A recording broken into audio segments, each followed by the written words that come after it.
नमस्कार, मैं डॉक्टर विक्रम मस्कर हूं, एक घुटने और कंधे का विशेषज्ञ नई दिल्ली इंडिया से, और आपका स्वागत है इस वीडियो में। क्या आपके घुटने में दर्द होता है, सूजन होती है या ये आवाज़ें करता है? अगर ये है तो ये वीडियो आपके लिए है। समझिए ये क्यों होता है, इसके कारण क्या है और हमें क्या करना चाहिए इसमें। याद रखिएगा, घुटना एक जोड़ है। जोड़ मतलब 2 या 3 हड्डियों का मिलन होता है, और जहां पे मिलन होता है मूवमेंट होता है वहां पे। तो जोड़ें बनाई गई हैं मूवमेंट या हिलाने के लिए। ना जब 2 हड्डियां एक दूसरे से टकराती हैं और मूवमेंट होती है तो जाहिर बात है कि धीमा आवाज आएगा ही आएगा। 2 पुर्जों को लो, उनको मूवमेंट करो, धीमा ही सही, मेरे हाथ भी जब ऐसे मूव करते हैं तो आवाजें आती हैं।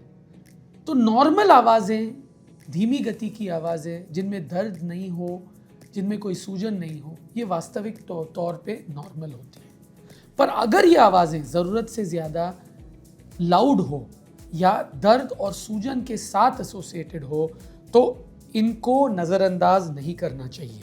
इनके कारण क्या है? तो ताकि जोड़ बहुत स्मूथली मूव करे, ऊपर वाले ने घुटनों के ऊपर या हड्डियों के ऊपर चिकनाई लगाई है जो एक पॉलिश की तरह होती है, ताकि बहुत स्मूथली मूव करे। कभी कभी ये पॉलिश जो है ये निकल जाती है कई कारणों की वजह से। एक तो है आर्थराइटिस, मतलब बुढ़ापा, चोट के कारण, या कभी कभी आर्थराइटिस के कारण जो एक बीमारी होती है जहाँ पे अपना बदन अपने से ही लड़ाई करने लग जाता है, जिससे ये कार्टिलेज जो है ये घिस सकता है।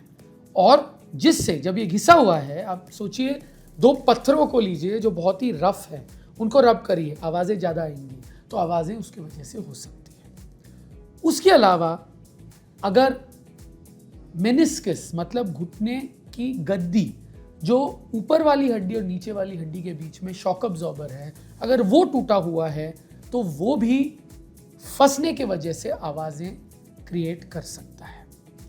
इसके अलावा घुटनों में कई बबल्स होते हैं, क्योंकि लुब्रिकेशन भी होती है पॉलिश के अलावा।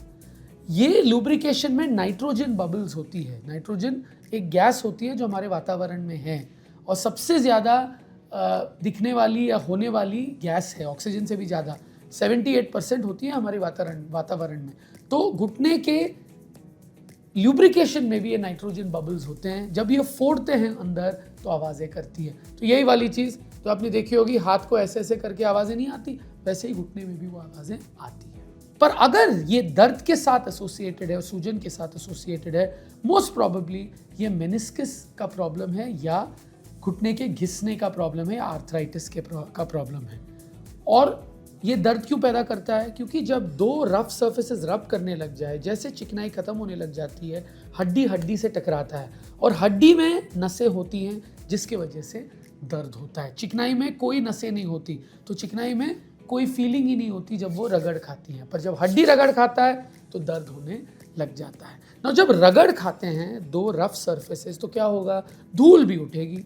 वो धूल घुटने के चारों तरफ एक कवरिंग होती है जिसे हम साइनोवियम बोलते हैं, जिसका काम है 1 या 2 ml ल्यूब्रिकेशन घुटने के अंदर लगाना। जब वो इरिटेट हो जाती है तो ये साइनोवियम भी इरिटेट हो जाती है। जैसे आंखों में अगर आप धूल भरे इलाके में जाओगे तो आंसू पैदा होता है, वैसे भी आंसू होती है, तो जब आप वहाँ जाते हो आंसू पैदा होने लग जाता है।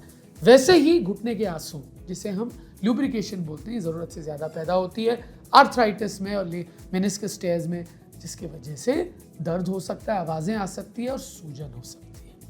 अगर ये चीज़ें हों तो पहले चीज़ है घर के घरेलू नुस्खे, वो है आइस पैक्स, रेस्ट, एलिवेशन। कहीं एंटी इन्फ्लेमेटरी सूजन करने वाली दवाइयाँ मिलती हैं, वो आप खा सकते हो, ओवर द काउंटर मिलती है। अगर उससे भी ठीक ना हो तो ज़रूर एक विशेषज्ञ मेरी तरह उसके पास जाइएगा, जो घुटने के विशेषज्ञ है, वो जांच करेंगे और आपको समाधान बताएंगे। मुझे उम्मीद है इस वीडियो से आपको काफ़ी जानकारी मिली है आवाज़ें, सूजन और दर्द के बारे में जो घुटने में होती है। इसके कारण क्या है, क्या ये वास्तविक है, इसका आप घरेलू इलाज क्या कर सकते हैं, और अगर वो ठीक ना हो तो आपको क्या करना चाहिए। अगर आपको मेरा वीडियो पसंद आए, please like and subscribe to my channel and please follow me on Instagram. जिन लोगों को अंग्रेजी पसंद है, those who like English content, we have an English channel, please like, follow and subscribe to it. Thank you.